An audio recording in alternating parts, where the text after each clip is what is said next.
Come on in, welcome to Idled Out, where we talk all things Survivor. My name is Luke, and today we're talking about 5 Survivor players who did not fit their tribe theme by any stretch of the imagination. Due to Survivor permanently setting up shop in Fiji starting in season 33, the show could no longer utilize location as a theme as they've done in years past. And while they'd done themed seasons before, this move to Fiji led to a span of nearly 10 seasons where tribes were largely divided along themed lines, like age, occupation, or some sort of physical characteristic.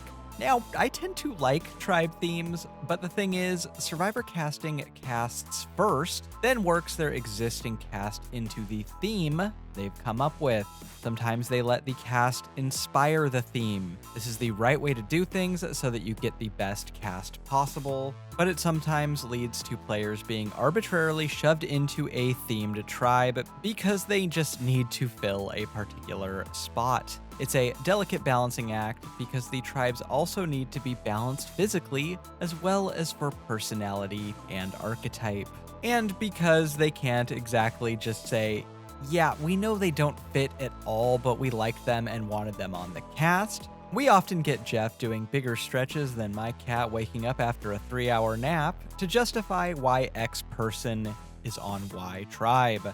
One last note, I won't be including returnees. Otherwise, I'd just be literally talking about the Game Changers cast, and frankly, I don't want to. That also means that we won't be talking about Candace, but, I'll throw a little red meat to the base here. All together now, why was Candace on the Heroes tribe?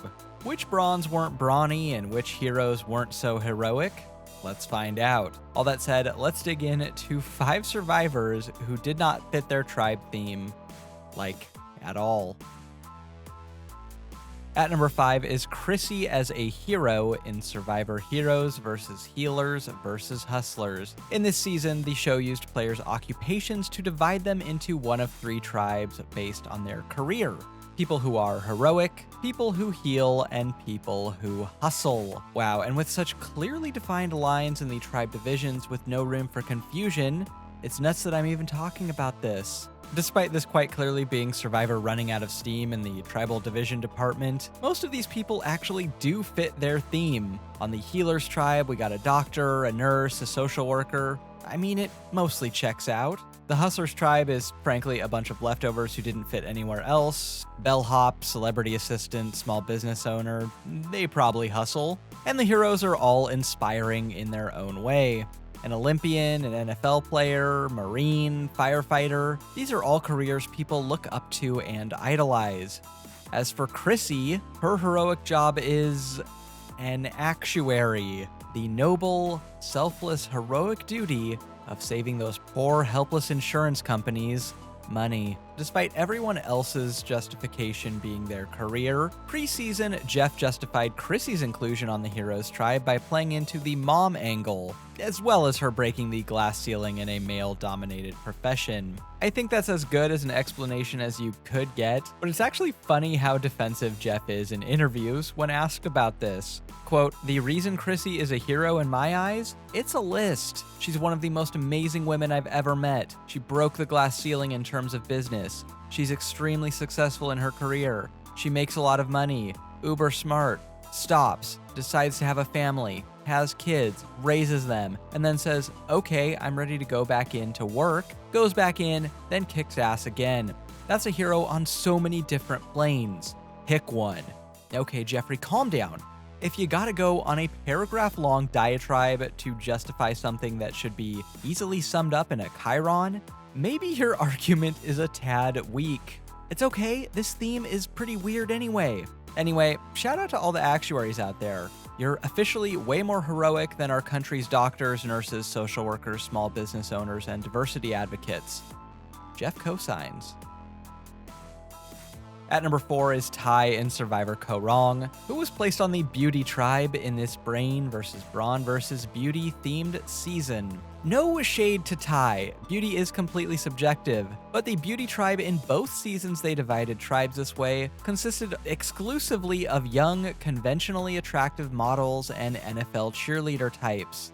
This particular theme quite clearly defines beauty in the most conventional and stereotypical way possible, as young, good-looking people who use their looks and charm to get ahead in life. So Ty's inclusion on the beauty tribe stands out quite a bit when compared to your Michelles, Nicks, Jeremiahs, and Morgans of the world.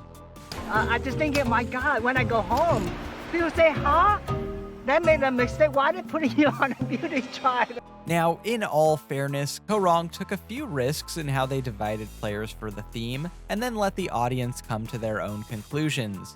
But in a preseason interview, Jeff explained Ty's inclusion on the beauty tribe because in casting, they saw that he, quote, represented beauty in a way we hadn't seen before, meaning inner beauty.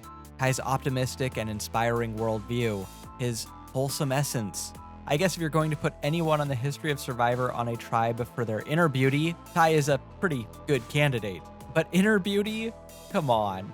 Almost certainly what happened is that Ty was slam dunk casting and he was going on the next season of the show, probably the second he sent in his audition tape. So they just made him fit into the theme of the next season, and he fit beauty better than he fit brains and brawn. But seriously, inner beauty is a bit of a stretch when the other beauty tribe players are like chiseled out of marble. I mean, what's next? Casting Candace for her inner hero?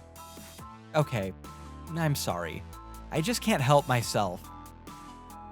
At number 3 are Melinda, Sari, Shane, Will, and Paul in Survivor Exile Island and Survivor Millennials vs. Gen X. These 2 seasons initially divided the tribes by age, old versus young, and millennial versus Gen X. And yet none of these people actually fit in the age range they're supposed to be representing. Let's start with Exile Island, which divided 16 players into 4 tribes. Young women, old women, young men, and I'll give you one guess. No, not Caucasians. That's next season.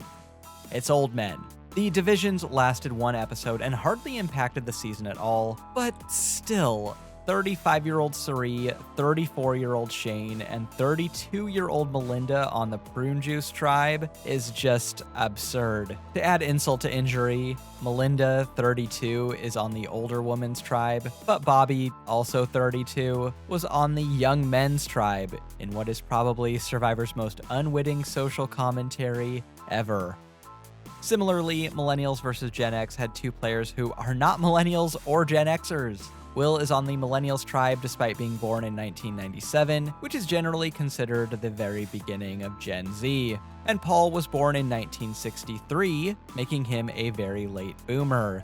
Gen X is generally considered to have started in 1965. These I'm a little more willing to forgive because the lines between generations are blurry anyway, but let's be real. These guys don't philosophically belong to the generations Survivor purports them to be part of. Paul has mega boomer energy.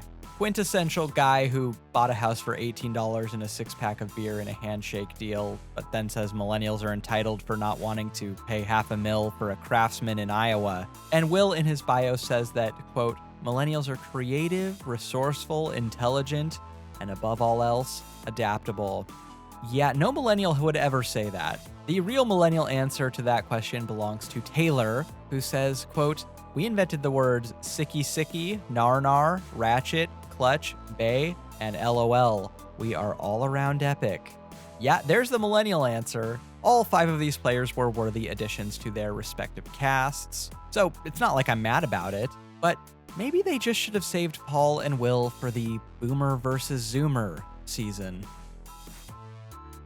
At number 2 is Alicia in Survivor Korong, who was on the Brawn tribe. Now, I have nothing against Alicia. She's easily my second favorite person on this tribe after Sydney, although that's kind of like saying she's my favorite toe to stub. But this Brawn tribe is pretty brawny. There's a bounty hunter, a former NBA player, a bodybuilder, a construction company owner, and a postal worker. Okay, I don't know, they walk a lot. Alicia is a real estate agent, not the brawniest of professions. In preseason press, Jeff gave 2 reasons for why Alicia is on the Brawn tribe. Reason number 1, she's the daughter of a boxing promoter. She's been around boxers her whole life and I guess somehow they transitively gave her their brawny powers. Seems a little weak that one's parent's career can be how you get put on a tribe, but alright. I mean, my dad was in construction for decades, so I guess I'm also on the Brawn tribe, despite my arms looking like a pair of limp green beans that got dropped in a puddle in a Kroger parking lot. Reason number 2, she's got inner brawn. Oh, Jeff, this again? Jeff says she's mentally tough. She can withstand whatever you throw at her. And, you know, in Alicia's defense, she kinda is. She stood her ground against behavior from Scott and Jason that bordered on bullying, in my opinion, and she didn't give up and kept fighting even though she was the obvious de facto boot for 3 tribal councils in a row. Still, we could have just solved this problem in one simple switcheroo. Send real estate agent Alicia to beauty, send poker player Anna to brains, and send 8-pack owner Debbie to brawn, and these tribe divisions would make a whole lot more sense. But what do I know? I'm not on the brains tribe. As we already discussed, I'm on the brawn tribe. The strangest themed tribe placement ever on Survivor is Nina in Survivor Worlds Apart, who was put on the no-collar tribe in this white-collar versus blue-collar versus no-collar season. If you haven't seen this season, no-collar in this context just means free-spirited. You can't 9 to 5 these folks. The rest of the tribe is extremely on theme, to be honest, as is most of the rest of this cast. Jen and Haley are both non-conformists and non-clothesists. Vince is Vince, just look at him. Will's a lovable goofball, at least at the start. And Joe's a free spirit, so free he's even free from employment. Nina is a disability advocate who previously worked in a white-collar sales job for decades. Nina's inclusion on No Collar is truly baffling, and preseason, Jeff didn't even try to give a justification. This really is the ultimate case of, we like this person, and there's genuinely no spot for them. In her boot episode in episode 3, in a confessional, Nina half-heartedly explains that she became a no-collar when she lost her hearing. But her delivery is so unenthused, I have to imagine producers were just off screen pointing a gun at her. Once I lost my hearing, a traditional job was not important to me. So I really am a no-collar person. In fact, Nina's whole arc in the game is that she's not a no-collar. She's fully collared. Her personality doesn't fit in with the devil-may-care attitude of the rest of this tribe. Now, I think Nina would have struggled on most any tribe in most any season just because she doesn't seem super great at Survivor, but putting her on this tribe with these people with this theme was a death sentence for Nina's game. If Nina fit any tribe this season, it was clearly white collar in both career and demeanor. This even comes up at her tribal council. Jeff asks them if Nina's on the wrong tribe, and Nina's like, yes, I am. I think if Nina could have had more time to digest the feedback from Haley, Jen, and Joe, that she needs to just loosen up a bit to fit the vibe of the tribe, without the pressures of going to 2 out of the first 3 tribal councils, she might have been able to make the personality adjustments necessary to succeed on such a free-spirited tribe. But unfortunately, you know, Will. So they went to a lot of tribals. Got nothing else for ya. If you think my tribal division is tribe people you ought to be subscribed to, then like and subscribe and I'll get you more Survivor content just like this. Well, until next time, don't get idled out.